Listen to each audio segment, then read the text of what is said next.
ఓ ఘోరం 1500 మందికి పైగా అన్యాయంగా బలయ్యారు. ఆ తప్పు జరిగి 100 ఏళ్లకు పైనే అయింది. తప్పు చేశామని తెలిసిన తర్వాత కూడా ఇంతవరకు క్షమాపణ కోరలేదు. కానీ ఇప్పుడు ఆ తప్పు చేసిన దేశ ప్రతినిధే క్షమాపణ కోసం పార్లమెంటులోనే డిమాండ్ చేశారు. ఇంతకీ ఏంటా తప్పు? 1919 ఏప్రిల్ 13 ఇండియా చరిత్రలో రక్తంతో రాసిన రోజు. దేశం ఎన్నటికీ మరువలేని మారణ హోమం. జలియన్వాలాబాగ్ విషాదం.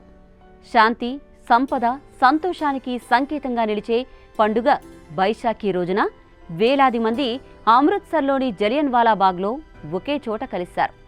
కుటుంబాలు, వృద్ధులు, చిన్నారులు ఇలా అక్కడకు వచ్చిన వారెవరికీ తెలియదు ఆ రోజు బ్రిటిష్ పాలనలో చీకటి రోజుల్లో ఒకటి కాబోతోందని, ఆ చీకట్లో తాము కలిసిపోబోతున్నామని. బ్రిగేడియర్ జనరల్ రెజినాల్డ్ డయర్ తన మంది మార్బలంతో ఆ సమావేశ ప్రదేశంలోకి ప్రవేశించారు. ఎలాంటి హెచ్చరిక లేకుండా, ఎలాంటి కారణం లేకుండా అతను తన సాయుధ సైనికులను ప్రహారీల వద్ద నిలిపి అక్కడున్న వారిపై నిర్దాక్షిణ్యంగా కాల్పులకు ఆదేశమిచ్చాడు. అంతే, తుపాకులు పేలాయి. తప్పించుకునే మార్గమే లేదు. పురుషులు, మహిళలు, పిల్లలు ఎటు పడితే అటు పరుగులు తీశారు, అరిచారు, క్షమించమని వేడుకున్నారు. కానీ ఫైరింగ్ ఆగలేదు.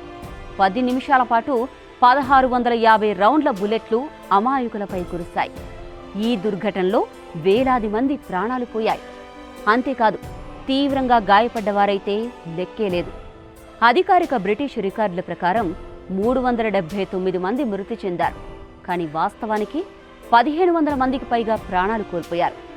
ఇంత దారుణం జరిగినా బ్రిటిషు సామ్రాజ్యం తలవంచలేదు, క్షమాపణ చెప్పలేదు. సరికదా, ఈ దారుణాన్ని అంతకంటే ఘోరంగా సమర్థించుకుంది.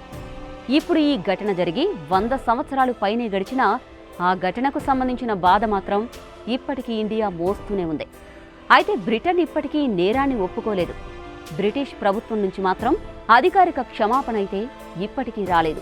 మరోవైపు బ్రిటిష్ ఎంపీ బాబ్ బ్లాక్మ్యాన్ భారత్కు క్షమాపణ చెప్పాలని అంటున్నారు. జలియన్వాలాబాగ్ మారణ కాండకు తమ దేశం క్షమాపణ చెప్పాలన్న డిమాండ్ని పార్లమెంటులో తీర్మానం పెట్టారు. మన పూర్వీకుల రక్తం, వారి త్యాగం గుర్తింపు కోరుతోందని, అందుకే బ్రిటన్ అధికారికంగా భారత్కు క్షమాపణ చెప్పాలని చెబుతున్నారు. మరి బ్రిటన్ ఇప్పటికైనా కళ్ళు తెరిచి తలవంచి భారత్కు క్షమాపణ చెబుతుందా, లేక గతం తాలూకు వివరాలతో ఎప్పటిలాగే కళ్ళు మూసుకుని కాలయాపన చేస్తుందా అనేది వేచి చూడాలి.